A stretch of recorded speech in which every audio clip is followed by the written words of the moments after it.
সেই আলেম তাকে পরামর্শ দিলেন, ইত্তাকিল্লাহ, আল্লাহর ব্যাপারে তাকওয়া অবলম্বন করো। যুবক বলল, আমার এই পরিস্থিতিতে এই উপদেশের কোনো মানেই নেই। এই উপদেশ দিয়ে আমি করবটা কি? প্রিয় ভাইয়েরা, এই খুতবার মূল বক্তব্যে আসা যাক। সারা বিশ্ব জুড়ে মানুষ নানা ধরনের কষ্টে দিয়ে যাচ্ছে। দারিদ্র, নির্যাতন, বাধা বিপত্তি, মানসিক অশান্তি, কাঠিন্য, সমাধানের সকল পথ যেন বন্ধ করে দেওয়া হয়েছে। তাদের জন্যে একটি আয়াত আছে। আমি আল্লাহর কাছে দোয়া করি আপনারা সকলে যেন এই আয়াত সম্পর্কে পরিচিত হন এবং এই আয়াতকে আপনাদের জীবনের মূল নীতি বানিয়ে ফেলেন। ওয়ামাই ইয়াত্তাকিল্লাহা ইয়াজআল লাহু মাখরাজা, যে ব্যক্তি আল্লাহকে ভয় করে চলবে, আল্লাহ তার জন্য কঠিন অবস্থাকে রক্ষা পাওয়ার উপায় বের করে দিবেন। এই আয়াতের অর্থ কি? এর মানে যখন সব দরজা বন্ধ আর আপনি জিজ্ঞাসা করতে থাকেন এখান থেকে বের হওয়ার পথ কোথায়, আপনি দরজায় কড়া নাড়ছেন কিন্তু একটি দরজাও খুলছে না। চাকরির দরজায় কড়া নেড়েছেন কিন্তু দরজা খোলেনি। বিবাহের দরজায় কড়া নেড়েছেন, দরজা খোলেনি। ঘরবাড়ির দরজায় কড়া নেড়েছেন, দরজা খোলেনি। আপনি হাল ছেড়ে দিয়ে বলছেন, আমি আর কি করতে পারি? মানুষ কখন বলে এখান থেকে বের হওয়ার পথ কোথায়? যখন জীবন সত্যিই কষ্টকর হয়ে পড়ে, তখন সব পথেই বাধা, যখন সব আশা ভেঙে যায়, যখন মানুষ ডিপ্রেশনে ভোগে, যখন সে হতাশার চূড়ান্তে পৌঁছে যায়। ওয়ামাই ইয়াত্তাকিল্লাহা ইয়াজআল লাহু মাখরাজা, যে ব্যক্তি একজন জীবন সঙ্গী খোঁজার ব্যাপারে আল্লাহকে ভয় করে, আল্লাহ তার জন্যে বিয়ে সংক্রান্ত কষ্ট থেকে পরিত্রাণের পথ বের করে দিবেন। যে ব্যক্তি তার সন্তানদের বেড়ে তোলার ব্যাপারে আল্লাহকে ভয় করবেন, আল্লাহ তাকে তাদের যন্ত্রণা থেকে পরিত্রাণের পথ বের করে দিবেন। যে তার রুজি রোজগারের ব্যাপারে আল্লাহকে ভয় করবে, আল্লাহ তার অর্থ সম্পদ হারানো থেকে, তার দুর্দশা থেকে পরিত্রাণের পথ বের করে দিবেন। যে একমাত্র আল্লাহর ইবাদতের ব্যাপারে আল্লাহকে ভয় করে, আল্লাহ তাকে শিরকের সর্বনাশ থেকে পরিত্রাণের পথ বের করে দিবেন।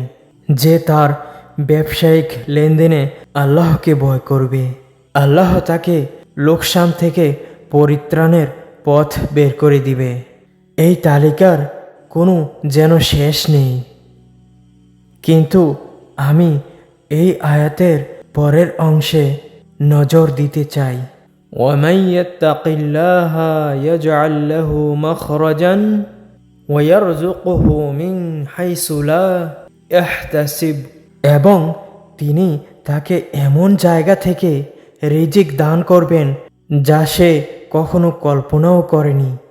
এই কথাগুলো মহাবিশ্বের স্রষ্টার কথা। এই কথাগুলো মহান রব্বুল আলামিনের কথা। এই কথাগুলো স্থান কাল নির্বিশেষে সবার জন্য প্রযোজ্য।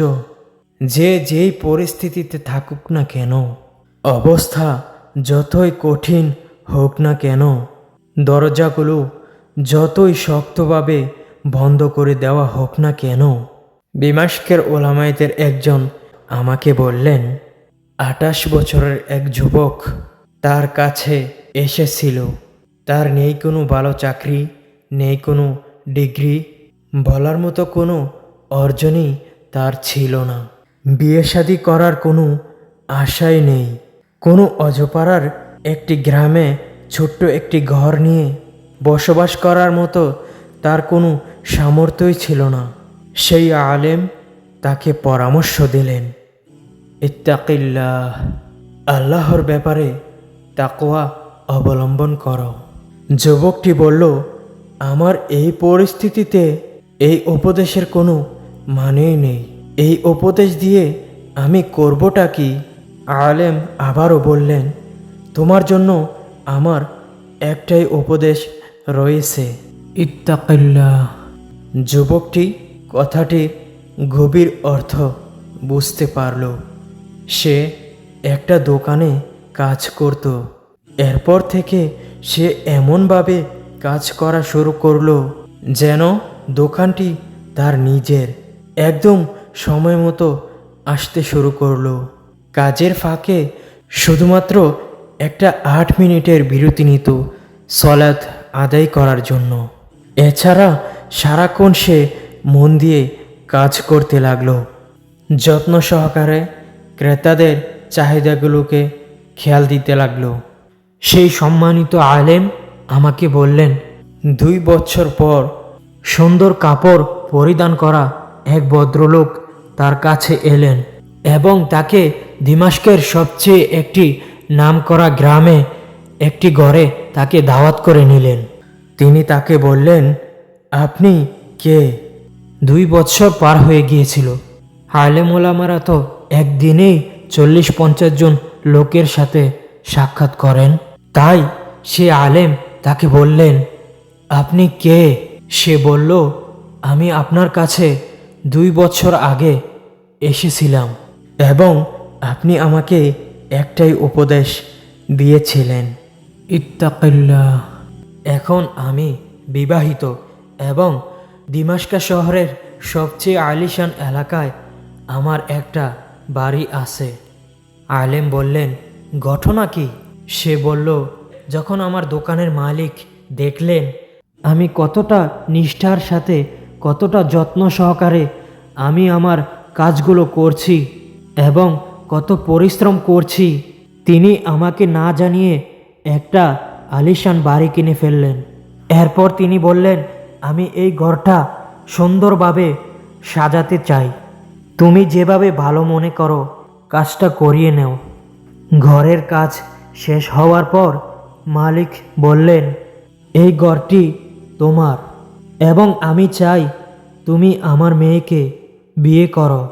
আল্লাহর কসম আমার প্রিয় ভাইয়েরা, এবং আবারও আল্লাহর কসম, সবচেয়ে কঠিন সময়গুলোতে, সবচেয়ে কঠোর পরিস্থিতিতে যে আল্লাহকে ভয় করবে, আল্লাহর ব্যাপারে তাকওয়া অবলম্বন করবে, আল্লাহ তাকে পরিত্রাণের পথ বের করে দিবে। ওয়ারযুকহু মিন হাইসু লা ইয়াহতাসিব, এবং তাকে এমন জায়গা থেকে রিজিক দান করবেন যা সে কল্পনাও করেনি। আল্লাহকে ভয় করুন, আপনার সব বিষয় তারই হাতে। তিনি আপনাকে আর কারো দায়িত্বে ছেড়ে দেননি। তিনিই তো আর রাজ্জাক, তিনিই তো যুল কুওয়াতিন মাতিন। ইত্তাকিল্লাহ, আল্লাহকে ভয় করুন। আপনার যেই কাজই আছে সেটা নিখুঁতভাবে করুন এবং নিজেকে নিয়ন্ত্রণ করুন। নিজের জিহ্বাকে নিয়ন্ত্রণ করুন। নিজের আয়ের দিকে নজর দিন এবং সতর্ক হন যেন আপনি হারাম থেকে দূরে থাকতে পারেন। তাহলে আল্লাহ আপনাকে এমন কিছু দিবেন যা আপনি কল্পনাও করতে পারবেন না। এই উপদেশ শুধু সেই যুবকের জন্য প্রযোজ্য নয়, একেবারেই নয়, বরং একেবারেই নয়। আল্লাহর কসম, এই উপদেশ আমাদের সকলের জন্য। এই উপদেশ শুধু সেই যুবকের জন্য প্রযোজ্য নয়, এই উপদেশ আমাদের সবার জন্য, একেবারেই নয়। আল্লাহর কসম, এই উপদেশ আমাদের সকলের জন্য। আমাদের মাঝে প্রত্যেকটি মানুষ এই আয়াত থেকে উপকৃত হতে পারে। وَمَن يَتَّقِ اللَّهَ يَجْعَل لَّهُ مَخْرَجًا ويرزقه من حيث لا يحتسب